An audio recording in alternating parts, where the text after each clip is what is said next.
Hey everyone, welcome back to Crypto Cash. Thank you so much for joining me here. Hope you're having a great day. Let's take another look here at Bitcoin, see what's going on. Apologize, not feeling super well today. My wife, I think, is giving me her cold. So if I sound a little nasally, apologize in advance. This will probably be the only analysis here for today. But I do want to kind of clue you in on something here. First of all, we got a Fed meeting today, so be very careful trading into that.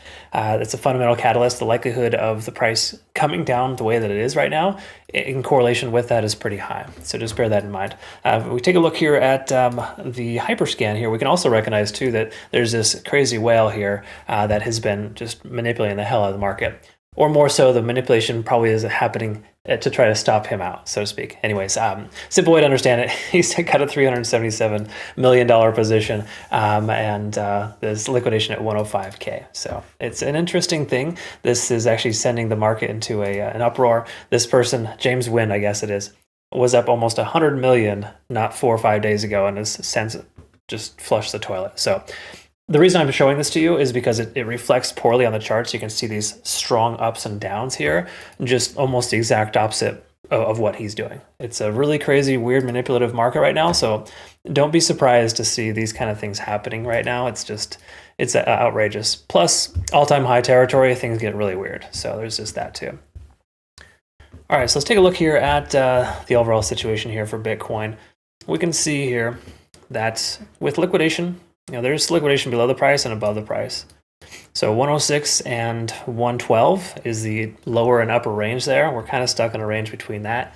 But when we look at the macro perspective, there's a ton of liquidation again between 112 and 114. This isn't anything new, just kind of standard stuff. Just know there's more liquidation starting to build and the 105 to 106K range.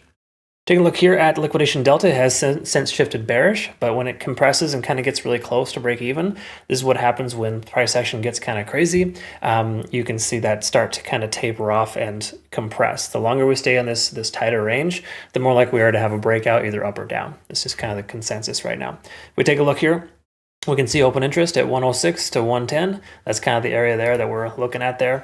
And simple way to understand it is that we're in the middle of that open interest range. So we got support below us at 106 and roughly 105, but also resistance at 110 above us. Okay. So let's take a look here at, see here, daily time frame and kind of work our way down. So on the daily time frame here, we can recognize we're above the 20-day SMA. Things are looking kind of good here in the overall sense, but this is not great. We've lost our ascending trend here on smaller time frames, which I'll show you here in a moment. And then we also got continuation a bit lower. So it's interesting how nice the market looked yesterday, and now it's just complete crap, right? It's kind of this how the market's going right now. Not trying to be like a bummer here, but it is unfortunate. That's a lot of times when we have like really good confirming factors, we just have these crazy manipulative events that keep happening. So just bear in mind, we're in a position right now where that could be the case once more with those liquidation hunts. And because we look at the smaller timeframes here, is what I meant to kind of show you earlier, apologize. For the smaller timeframes, we can kind of see that we're seeing these runs in these upward and lower directions here. So liquidation sweep there at 108. Now the next one's probably this low 107, upper 106 range. So these things keep happening and it's pretty consistent. So until it stops, there's no reason to kind of expect this to be like an awesome situation. So just know this is kind of normal stuff leading into a Fed rate meeting. So that is happening here later today. And the last thing here to kind of summarize with is the Ichimoku cloud and the hourly. And this is probably just going to confirm that we've broken tentatively bearish for the moment. There's no reason to consider a long position at this point. Looks like further downside is expected, but we can expect support at this 107K range here locally. That's a distinct probability here to see some support at 107, just based on that being the local bottom.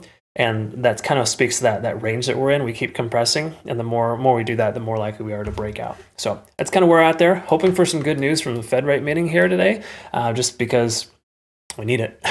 Otherwise, I would expect further downside until it stops, right? So unfortunately, that's kind of where we're at. Key level supports, by the way, are this 106 to 105K range. We got our golden pocket, our previous weekly high closure there, as well as a lot of daily closes at that point. So that is kind of an area of confluence. We continue lower. I think 106 will be a decent pivot point there for us. All right, folks, that's all we got. Sorry, it's not great news. It is what it is, though. It's kind of the market we're in right now. Stay positive out there. We'll look forward to seeing you on the next one. Thanks again so much for your time. Take care.